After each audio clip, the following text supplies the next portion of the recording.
Welcome to Subramani. I'm going to talk about two types of funds which are very difficult for people to use. I'm not saying that these funds are bad, but it is very difficult for people to use them in their portfolios. One is the sectoral fund and one is the international fund. Suppose you decided 2 years ago to put money into maybe on an SIP basis into an European fund. You may not be making much money, right? And suppose you were putting for last somebody like me for last 7-8 years in US fund, you would have done extremely well. But the question is to know whether to put in Europe or in US, or you say I'll put half in Europe and half in US, your overall returns may not be too great. So question is, are sectoral funds good? Are international funds good? The answer is of course yes.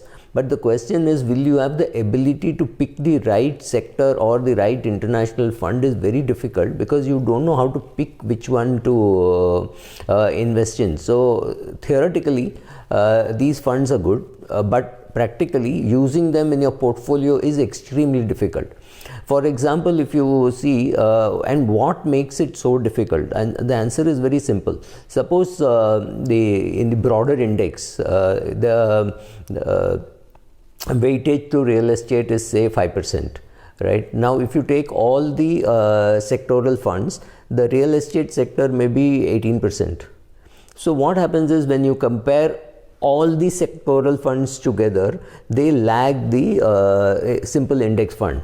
But the argument always is, but I will not invest in all the sector funds, which is completely right. You may be invested in BFSI, you may be invested in pharma, real estate, or infrastructure, right? So all these you could be in the right fund at the right time and make fantastic money. But at the end of a 3-year period or a 5-year period, when you got say 51% return, will you come out of that fund and go into the perfectly correct sectoral fund? The answer is it's very, very difficult, extremely difficult. And if you do it, if you have done it in the past, it could be sheer luck. Because 2-3 things can happen. Let us say the pharma sector has not performed well for the last say 2 years.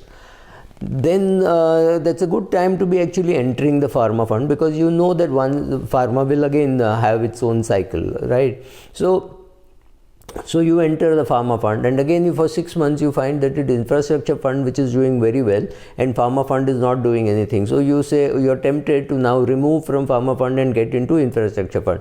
I'm not saying whether it is a right move or a wrong move, and this has got nothing to do with timing.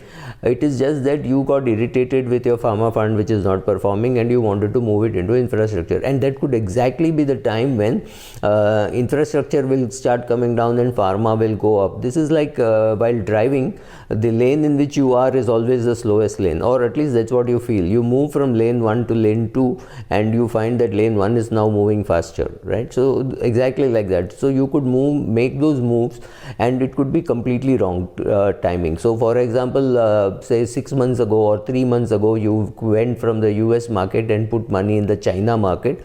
You may have done well. You may continue to do well because the Chinese market has been beaten down quite a bit. So maybe the Chinese market might outperform the US market over the next 2 years. You have no clue what will happen, right? So same whether it is an international fund or whether it is a sectoral fund. Assume again for a minute that you put money in BFSI and BFSI has not done well for last say 2 years. Last 2 years there's no great movement in the BFSI prices, so your BFSI fund is not doing well. But you put money in infrastructure fund and infrastructure fund is doing well. Now wait a minute, you put 20 lakhs in the BFSI fund and you put 5 lakhs in the infrastructure fund. So the next question which comes is, what is the weightage to give to each of those funds? Or should you just put money in a big large and mid cap fund and say, well, if it is infrastructure is the flavor of the month, my fund manager will pick infrastructure. If pharma is the flavor of the month, he will pick pharma. So let me not break my head into getting into sectoral bets. That is one way of looking at it and saying, okay, I will not worry about whether pharma will do well or BFSI will do well or infrastructure will do well. Or you take the hands-on approach and say, no, I will sit and monitor, and then you look at 4 infrastructure funds and you find that their portfolios are very different. So then you go and read the manifesto and you find that an infrastructure fund says banking is important infrastructure, so they should have banks. So it is loaded with lot of BFSI, and now BFSI is doing well, and because BFSI is doing well, your infrastructure fund does well.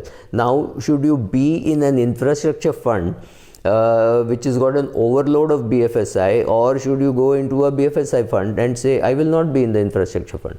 Or do you look at an infrastructure fund and say yes, of course banking is important, so it's okay if they have 20% in banking or 30% in banking. Now the question is, should a infrastructure sectoral fund have a concentrated 30% in BFSI? I don't know. These are questions which you have to answer. I don't have to answer as long as I am not picking up the fund in which to invest. Another very important thing that I have noticed is when a sector is not performing well, say real estate is not performing well, and your real estate fund is obviously not performing well for 2-3 years, that would be a great time to put a lump sum in a real estate fund. But wait a minute, what happens if it doesn't move for another 6 months? You will never get the timing perfect. You will always be in fact far ahead of the party time, right? So if 7 p.m. is the party, you may have reached at 4 p.m.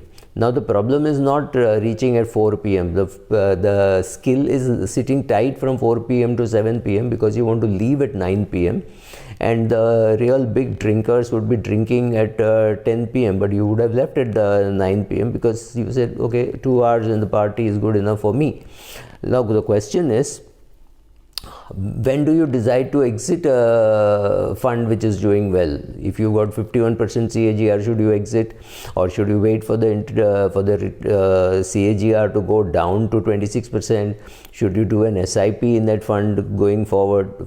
For example, I think pharma fund is a mainstream fund. Now within pharma fund, you have pharma funds, you have pharma and allied services. For example, it has hospital services. So last about 2 years, the hospitals like Fortis and Apollo have done extremely well for their shareholders. So if you were in a pharma fund, you would have perhaps performed less than a company which is a pharma services, which includes pharma and hospital and testing, right? The path labs also in their portfolio. Then there are pharma funds which invest abroad. Maybe they invest only 20% abroad, but they do invest abroad. So picking which pharma fund, it's also now becoming a challenge. Should you be in the healthcare sector or should you be in the pharma fund?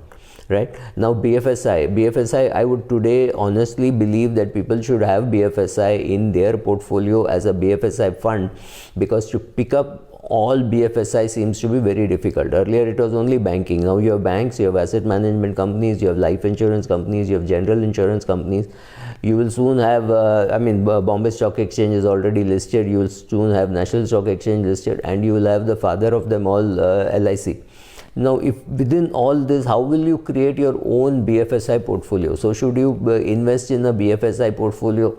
I think the answer is yes. I would rather invest in a BFSI fund rather than try to pick up each of those individually, picking up HDFC Bank or IDFC Bank or whatever, what have you, right? So, picking them all up will be very difficult, because HDFC Bank, it's a no-brainer. You keep buying and it is doing well. But it has done well for the last, 26-27 years. Doesn't mean that it will give you that kind of return. So you're looking for new. So should I be in City Union Bank? Should I be in IDFC? Should I be in UV Bank, Ujjivan Bank? Should I be in Equitas, right? Or should I be in Cholamandalam, Sundaram Finance? The answer is very difficult for you to give.